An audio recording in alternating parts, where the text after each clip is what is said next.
Well, hey there, family. Happy Halloween, Samhain, or whatever spooky holiday you might be celebrating. I'm just stopping in for a second to bring y'all some news from the production office here at Deep Nerd Media. This year, we're trying something a little different with our seasonal bonus episodes that have traditionally dropped on Halloween, Valentine's Day, and Christmas Day. Starting officially this fall, these episodes will be published sometime during those holiday seasons, but perhaps not on the days themselves. Last year, for example, our winter holiday special landed on New Year's Day rather than Christmas morning. This year, our spooky season tale will be moving a little deeper into the time of reaping. Our bonus release schedule in previous years has meant that Cam and I have worked every dang holiday since 2020. Our new approach will allow us to spend more time with our own beloved family during these special times of year. We appreciate your patience and understanding. Now, that's not to say we're going to leave you empty-handed on this day of tricks and treats, since we know you came knocking expecting to get some candy. So to tide y'all over, here's a news story that our Patreon family got an advance peek at last month. Previously only available on certain dates of the Price of Progress 2023 tour, we present Performance Review.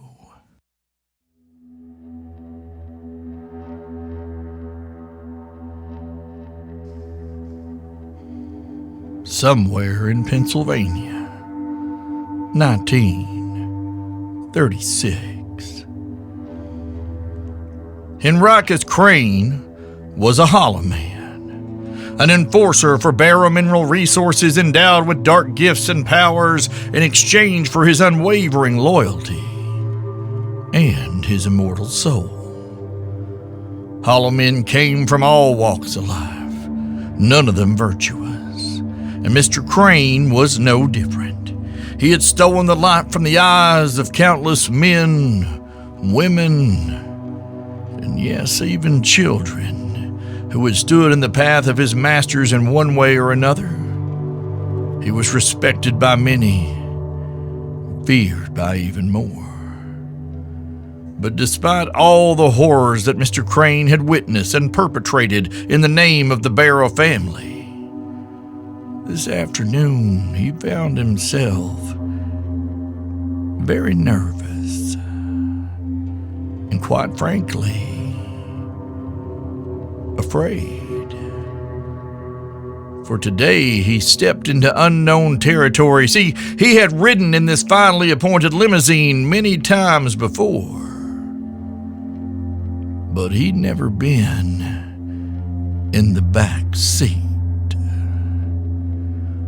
When his partner, the silent and nigh cadaverous Mr. Churchman, brought the Lincoln Model K to his doorstep that morning, he found the front passenger side door locked.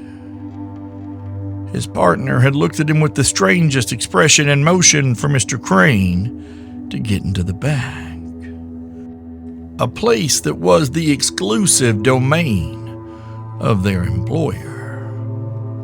Crane had frowned at this unheard-of breach of protocol, but obliged, walking around to slide in behind his partner on the driver's side. Few things could rattle Henricus Crane because, in truth, he was more than just a hollow man. He was no mere foot soldier for the company. He was one of her hollow men. Crane served the most beloved and feared child of the Barrow bloodline directly.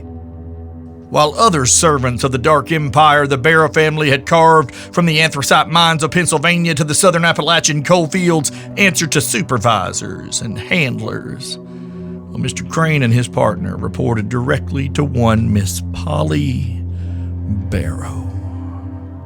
The same Polly Barrow who now slid into the back seat beside him. Soft as a widow's sigh, lovely as a sharpened straight razor.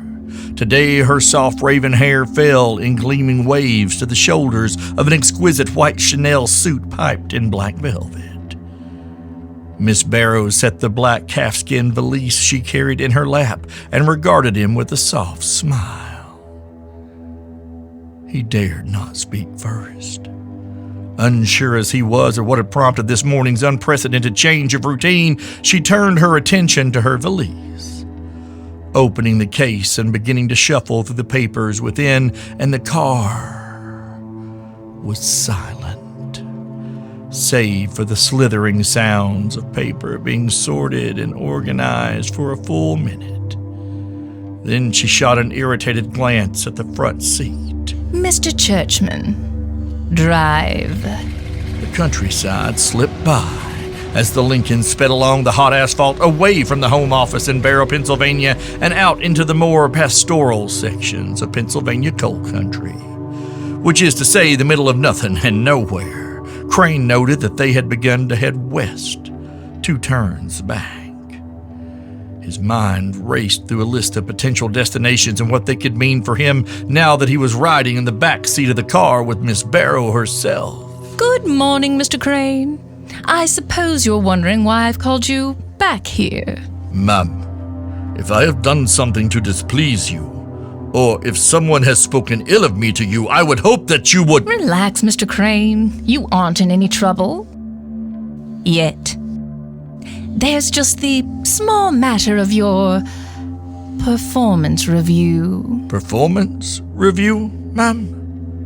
Miss Barrow finished organizing the papers in her briefcase and finally met Henricus Crane's eye. Standard protocol for all employees, Mr. Crane.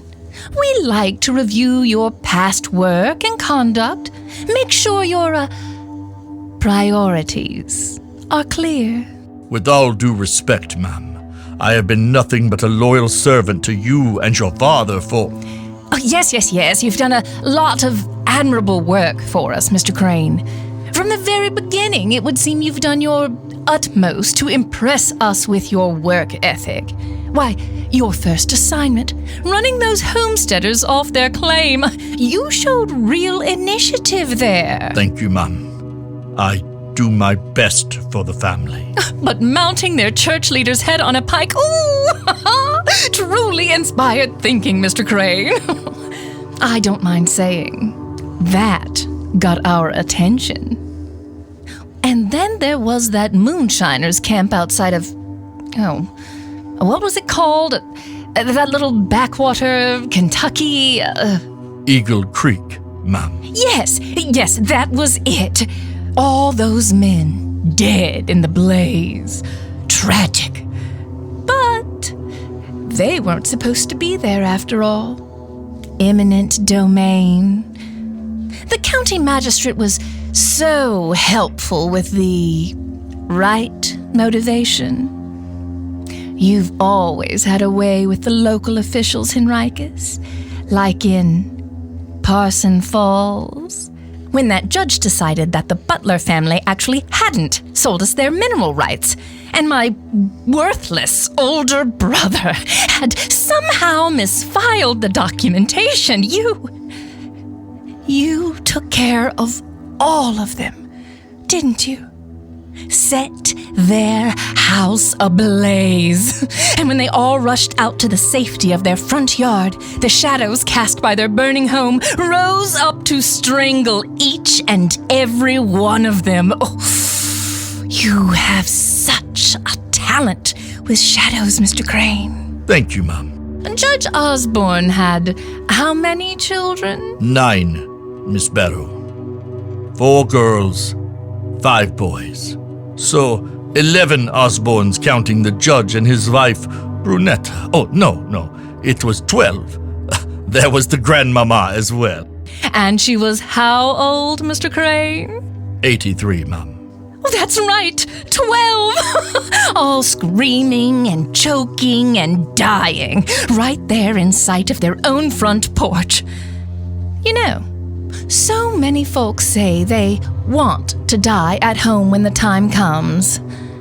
One could say you did them a kindness.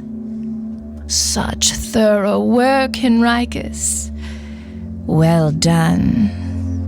Henricus Crane basked in the praise of his mistress. Perhaps his worry had been an overreaction. He had always been a good and loyal servant to the Barrow clan, and Miss Barrow did seem pleased.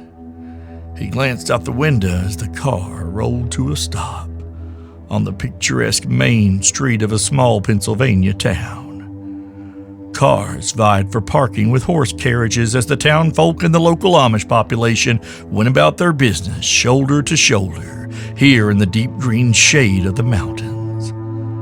Mr. Crane's heart dropped a little as he realized where they were. Across the street, a small cafe with tables on the sidewalk was opening for lunch. A middle-aged woman moved amongst those tables, setting menus and wire baskets of condiments on each. Polly Barrow eyed her most trusted employee thoughtfully. Welcome home, Mr. Crane. How long has it been since you visited Bergholtz? I haven't been here since before I was hollowed, ma'am. Long before. And yet, money mysteriously arrives here each month. Paid to that woman who uses it to keep her little Spätzle house open. Who is she, Henricus? I do not know, ma'am. I set up that trust to provide for my family years ago when I knew I could not return. It goes through so many hands that not even I can know who benefits from my work. It has been this way since before I came to work for your family. The least I can do for those I left behind is to pay Wehrgeld, blood money, for the loss of their papa. For I am dead to them. I have killed the man I was, the man they knew. Well then, allow me to facilitate a family reunion of sorts, Mr. Crane. No, ma'am, please, I do not wish to. Her name is Eva, Henricus. She is your great-great-granddaughter. She is married to a local man who services automobiles. They have 2 children, Klaus and Emma. They are the last of your line. They have a good life here. They are happy and successful. They are safe. For now. This is your reward for a job well done, Mr. Crane. Confirmation that your blood still runs through this place and thrives.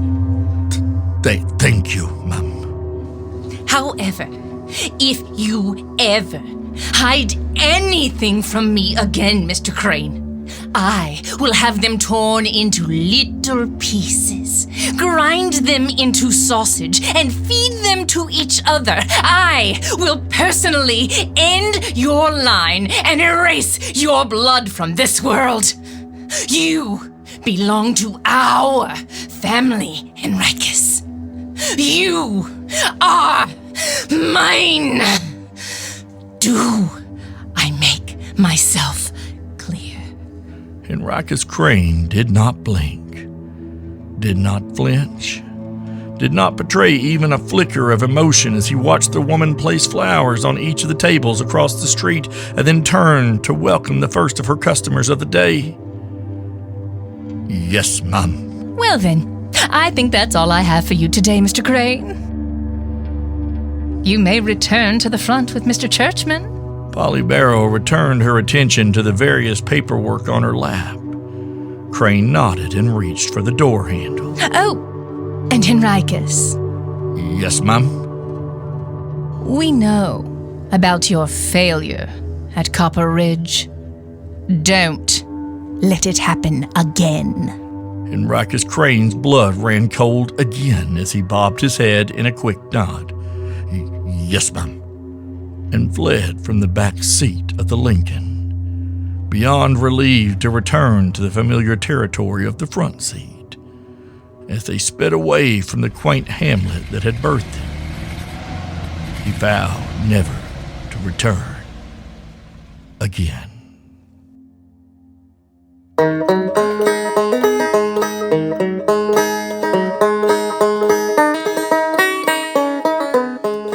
Today's story was written by Steve Shell and Cam Collins and originally appeared on select dates in the 2023 Price of Progress live tour. The voice of Pretty Polly Barrow is Tracey Johnston Crum.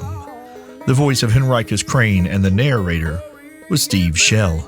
Our outro music is John Lee Bullard and Landon Blood performing their version of Pretty Polly. Talk to you soon, family. Talk to you real soon. Pretty Polly mistrusted, then began to weep.